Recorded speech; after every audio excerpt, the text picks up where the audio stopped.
Hey, how you guys doing? I'm King Kevin Dorival, and we're going to talk about waking up the superconscious mind and how to go about waking up that part of your brain to actually use it so that it benefits you and the things you want and desire in life.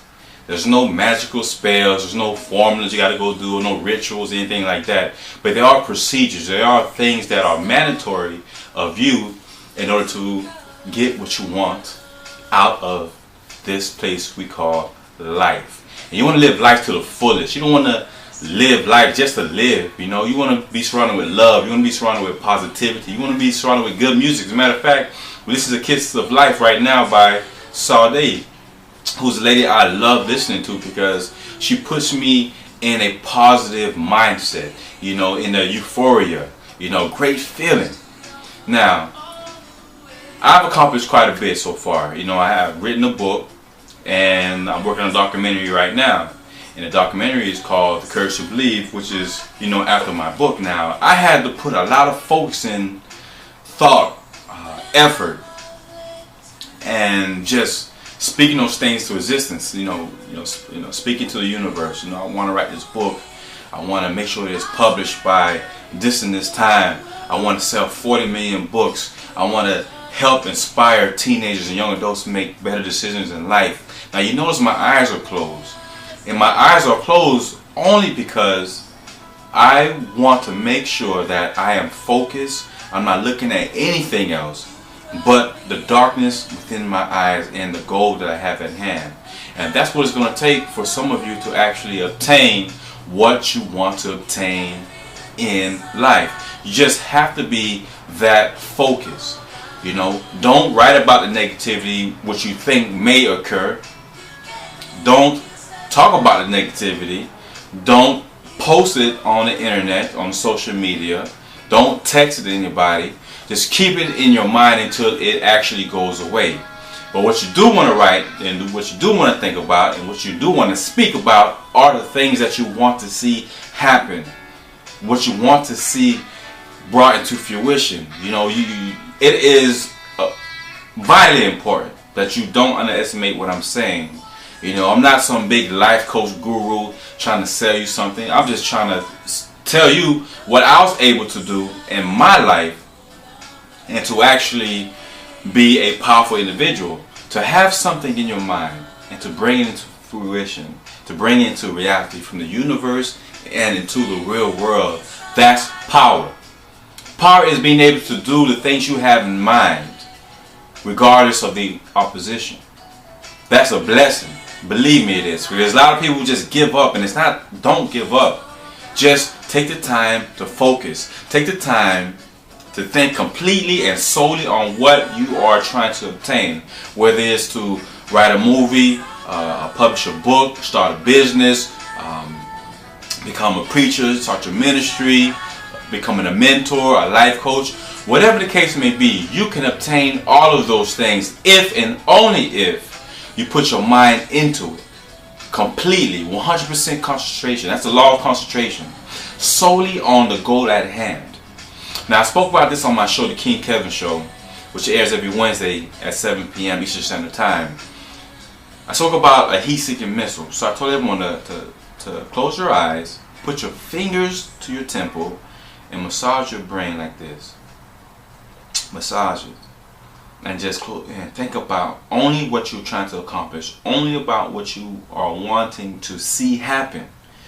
If you're going to do a speaking engagement, think about what you're going to say, but really concentrate on the celebration that everyone's going to give you, the standing ovation, once you are done with your speech or your lecture or your workshop, your presentation, whatever the case may be. Think about you graduating college or getting that doctor's degree. Think about your family or the audience who are clapping and cheering you on, just that positive euphoria. Because once you reach a level of euphoria, you are going to want to continue going after that success. And with the heat-seeking missile, think about your goal as that target and your brain as that heat-seeking missile. And those of you who know what that is, that particular type of missile only goes after heat. it is attracted to heat and it's going to go after whatever that target is, because it has an immense amount of heat coming from it. Now, if that target moves to the left, your missile is moving to the left. If the target moves to the right, the missile is moving to the right.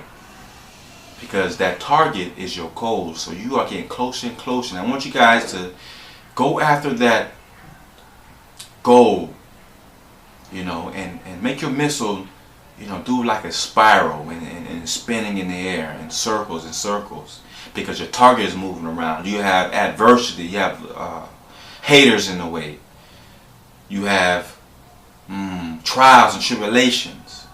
But as the closer you get to that goal, you're not solely thinking about the celebration of once you achieve it, but you're actually going to think about what you're going to do after you obtain it, because you are going to obtain it. And that's why I made this video, so that people can understand how to activate the superconscious mind. Now, you can have all the thoughts, you can pray until your face turns blue, but you have to believe. You have to believe in yourself. Now, a lot of people tell me, well, okay, I believe in myself, I pray, but then nothing happens. Because you know why? You have to be able to continue, not just with the prayers, not just by believing, but you have to go ahead and actually put action behind those goals. That's how you do it. You have to put action behind it. Think of your brain, another example. Think of your brain as a radio, and the frequencies in those negative environments, those negative music and those sounds, especially coming from a lot of rap music today, that really isn't about anything, to be honest with you. Therefore, I mainly only listen to classical, gospel, R&B, a little country every once in a while, very rare.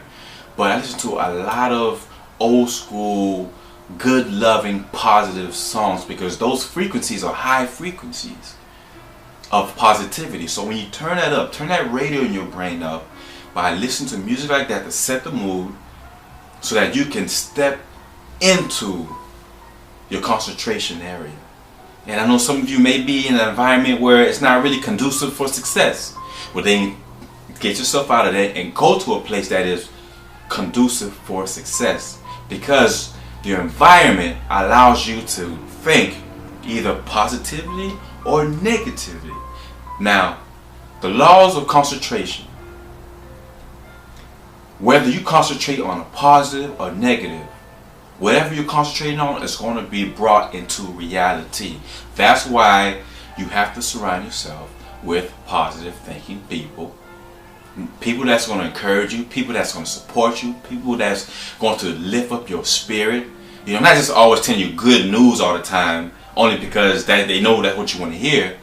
Because many of us love to hear good news. Many of us like to have friends that are just yes friends. Everything yes, they agree with you with everything. No, you need people that's going to keep it 100% real with you. I don't care what part of the world you are right now.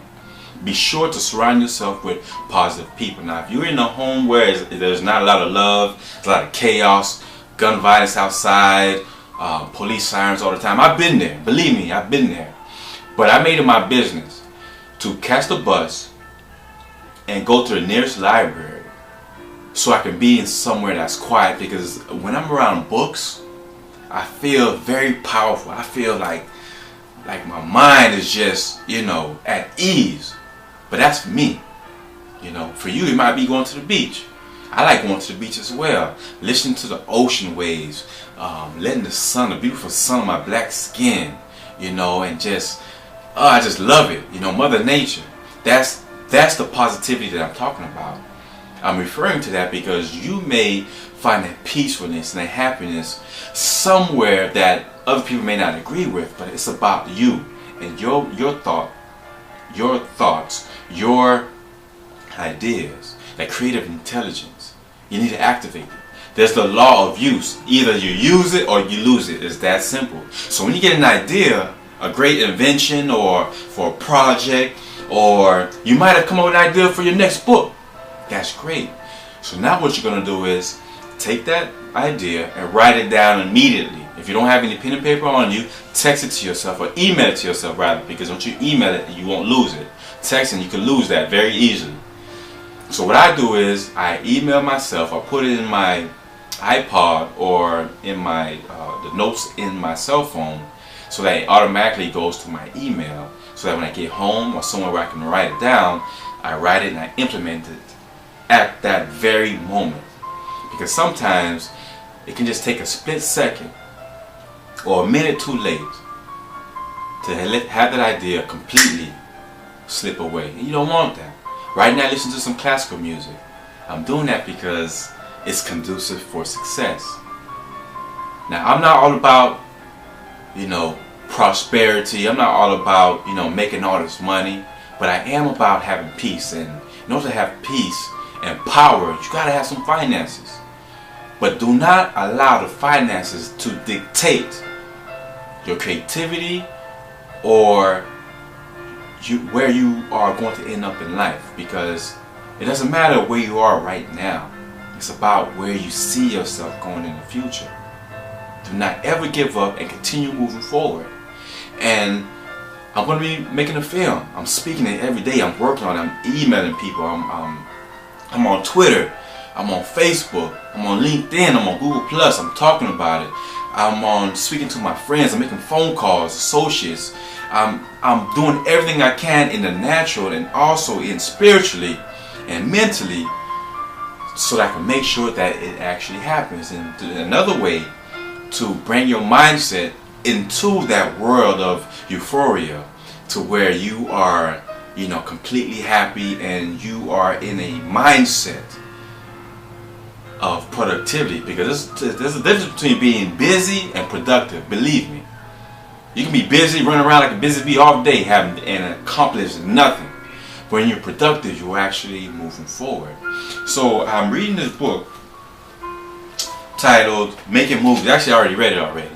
This book has some of the greatest names in the business. You're talking about Spike Lee, Oliver Stone, a couple of people that I really don't know about. But this is a 100% guide to how to become an independent movie production. To be, so I'm working on a documentary, so hey, why not read about the best and some of the tips and tools? And that, as a matter of fact, I'm going to read this book again, just, so I can reiterate and remind myself of what is in here. Of course, the notes as well, and it puts your mind into your actual dream, because as I'm reading this, I'm seeing myself shooting part of the documentary in this state, or in this city, in this environment, or this person, from this angle. With this sound in the background, the soundtrack. So that's how you make things happen in this life. And you have to think about it as well. Brain power. The importance of feeding your mind. How did the Africans, the ancient Africans, build all those wonderful monuments, those magnificent pyramids, and those statues? How did they do it? It took a lot of brain power. They use their brain. There's a myth that we only use 10% of our brain. People really don't know the, how much brain that we really use. But they do know that 85% of our brain contains water. So we have to continue drinking water. Make sure you're keeping fluids in yourself so that you can utilize your brain to the maximum capacity. Now, the pyramids, megatons. How did they build those pyramids? It's still scientists, Egyptologists, you name it, historians, none of them know how they built these pyramids. But they do know one thing for a fact, is that the food and just the natural environment and the relationship between the husband and wife was so powerful that they believed that the queens, and they held women in such a high regards, that the queens were able to saturate and nurture their king's brain and spirit so much that he can do whatever he put his mind to. So there was some sort of correlation between the relationship and that love and the environment. And there's different religious aspects to it as well. Some like King Tut, Nefertiti. Some of them worship Amun, Aset. She woke up her husband, Asar from the dead, resurrection. That was the power of the mind and spirit. The mind, body, and spirit. You have to take care of all three components, because that is how we become who we are, the greatest people on earth. Be sure that you surround yourself with love no matter what you do or where you're at in life. Do not allow your financial situation, the lack of or how much you have, dictate your happiness. And definitely don't let it dictate how you think. But some of us need that motivation to go ahead and start that business. Go ahead and do it. Read about it. Invest in yourself. Invest in your mind. Invest in your environment. And all shall be well with you. God bless.